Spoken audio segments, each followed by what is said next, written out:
బస్సులో ప్రయాణం చేస్తున్నప్పుడు బస్సులో వాళ్ళ ప్రవర్తన బాగోకపోతే నువ్వు బస్సులో నుంచి నువ్వు ఉరికేస్తావా? హలో, ట్రైన్లో ప్రయాణం చేస్తున్నావు, మరి కొందరేమో సెల్ ఫోన్లో ఏవేవో చూసుకుంటున్నారు, ఇంకోటేమో సిగరెట్ కాల్స్తున్నాడు. ఇవన్నీ చూసి ఇదేంటి, అటు సిగరెట్ కాల్స్తున్నాడు ఏంటి, ఇటు ప్యాకెట్ ఆడుతున్నాడు ఏంటి, ఇటు సెల్ ఫోన్లో ఏవేవో చూసుకుంటున్నాడు ఏంటి, చిచ్చి పాడు, ఉరికేస్తావేటి? Use common sense. ఒకరోజు ఒక సహోదరి మందిరానికి వచ్చి, పాస్టర్ గారు ఇక నుంచి నేను మందిరానికి రాకూడదని నిర్ణయం తీసుకున్నాను అని చెప్పేసి అంది. ఎందుకమ్మా మందిరానికి రాకూడదని తీర్మానం తీసుకున్నావు అని అంటే, నేను మందిరంలోకి వస్తున్నప్పుడు ఓ సంఘ పెద్ద నన్ను అసలు పట్టించుకోలేదండి, కనీసం పలకరించలేదండి.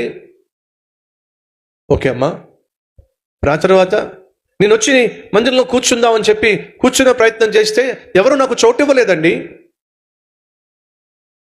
ఓకే, అంతేకాదు నేను కూర్చుందామని ఒక చోటుకి వెళ్ళి కూర్చొని చూస్తే పైన నాకు ఫ్యాన్ కూడా లేదండి. ఓకే, ఆఫరింగ్ పట్టేటప్పుడు నేను నా బ్యాగ్లో నుంచి డబ్బులు తీద్దామని చెప్పి బ్యాగ్ వెతుక్కొని బ్యాగ్ సర్దుకొని బ్యాగ్ జిప్పు తీసి ఇవన్నీ తీసే లోపల ఆఫరింగ్ అతను కవర్ పట్టుకెళ్ళిపోయాడండి. అసలు ఇక్కడ మనుషులు ఎవ్వరు మంచోళ్ళు కాదండి, కాబట్టి అసలు ఈ సంఘానికి రాకూడదు అనుకుంటున్నానండి అని చెప్పి అంది. సరే తల్లి, ఒక పని చేయి, ఈ గ్లాస్ నీకు ఇస్తున్నా,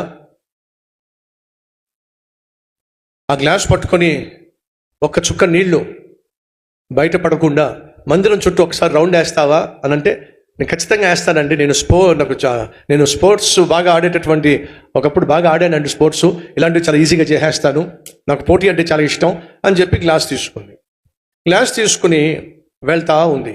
ఈ లోపల సంఘ పెద్ద కనపడ్డాడు. వాడు కనపడ్డాడు, ఏమీ పట్టించుకోలేదు, అలాగే ముందుకెళ్తుంది. ఈ లోపల ఆఫరింగ్ పట్టుకుంటాడే వాడు కనిపించాడు, అలాగే వెళ్తా ఉంది. చోటు ఇవ్వకుండా కూర్చొని చూసారా, ఆమె కనిపించింది, అలాగే పట్టుకెళ్తా ఉంది. ఈ విధంగా ఎండలో నడుస్తూ ఉంటే కొంచెం వేడి ఉక్కపోస్తుంది, అలాగే చెమటలు పడుతున్నాయి. అయ్యో, ఆ గ్లాస్ పట్టుకుని మళ్ళా పాస్టర్ గారి దగ్గరికి వచ్చింది.